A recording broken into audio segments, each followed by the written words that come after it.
Hey everyone, and welcome to a little crash course in Pear Deck.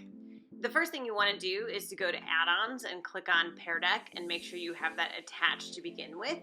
And that's going to open up the Pear Deck add-on on the right-hand side. Pear Deck gives you a ton of different options to choose from, everything from multiple choice to numbers to being able to drag items around a screen. Choose the slide that you want to work with, and then go to the right hand side and pick the template you would like. So for this one you have multiple choice. You can put in A, B, C, or D, or specific vocabulary, and you can add as many options as you need to. You can always verify that it worked when you see the Pear Deck icon at the bottom of your slide.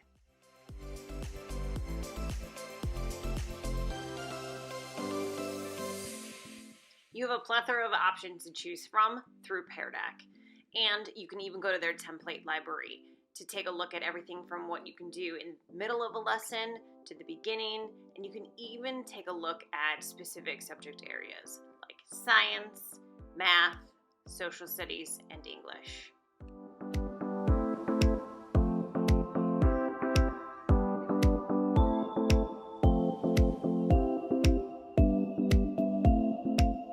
You can assess students through free response, on the internet, which I've never done, dragging items, highlighting or annotating text, multiple choice, or even numbers.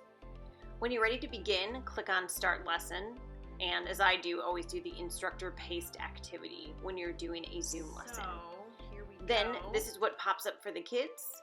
And you can either have them go to joinpd.com and type in the code, or just give students the link. Make sure to always open up the teacher dashboard, which is what the students should not be able to see, and it is for your eyes only. And here you can see what the slides look like with the Pear Deck add-ons attached. When students have the options for a free response, you can actually favorite ones that you want to discuss and then show them.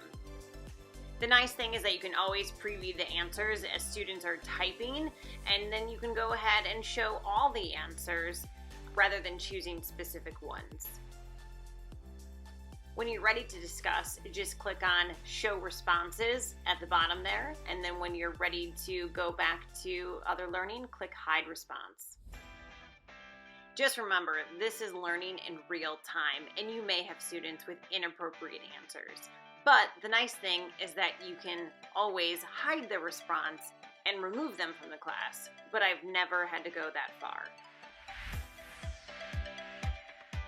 Here's an example of me using Pear Deck through Zoom and discussing the Odyssey and a free response portion.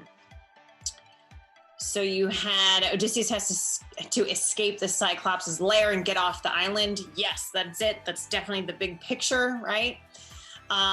So some challenges. So some of these you might want to actually save for the flaws. Losing crewmates. Yeah, I mean, he had how many men get eaten by the Cyclops? So trapped in the cave. As a lot of you are saying here, 12 were trapped in the cave. And if you remember how many actually got out.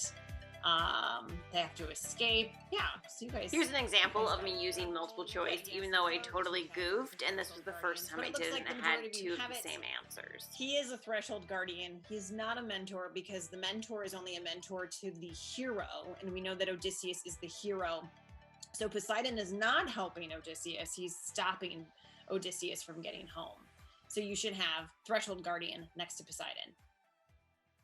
Okay, so let's look at the stages. What stage are we in? Again, this next example is an English teacher using a math template for the hero's journey stages so that everybody could plot one number on the line. A good chunk of you saying that we are in stage 6, and you would be correct. We are in stage 6. Another fun part about Pear Deck is that students can change their answers in real time, so you can see if they are changing their thinking when you might say something, or when they see other students mark something on their Pear Deck answer form. You can also tell by the responses in the bottom left-hand side how many students are actually participating, and maybe if one answer has more participation than another, then you know that they are stuck on a certain concept. When Pear Deck first came out, I really didn't think I had any use for it. But in the current climate that we teach in with online classes and Zoom, it has opened so many doors so that I can actually see kids thinking, even though I'm looking at a screen of 35 black boxes. When it comes to new technology, no matter what, be you, stay positive, laugh when you make mistakes, always try it out a few times first, and master one tech program before moving to the next. The best advice I can give you is to try out Pear Deck using the teacher screen and the student screen at the same time. This means you're going to need at least 2 computers, but maybe you and a colleague can sit 6 feet apart, or you have a computer at home to see from the student side. I think that was the most helpful thing, so that I knew what they would be seeing on their end, and I knew what was going to happen on my end when I clicked certain buttons. There is a little bit of a learning curve, but not much. After even one try and then going through the little tutorial for yourself, you'll be good to go. Good luck!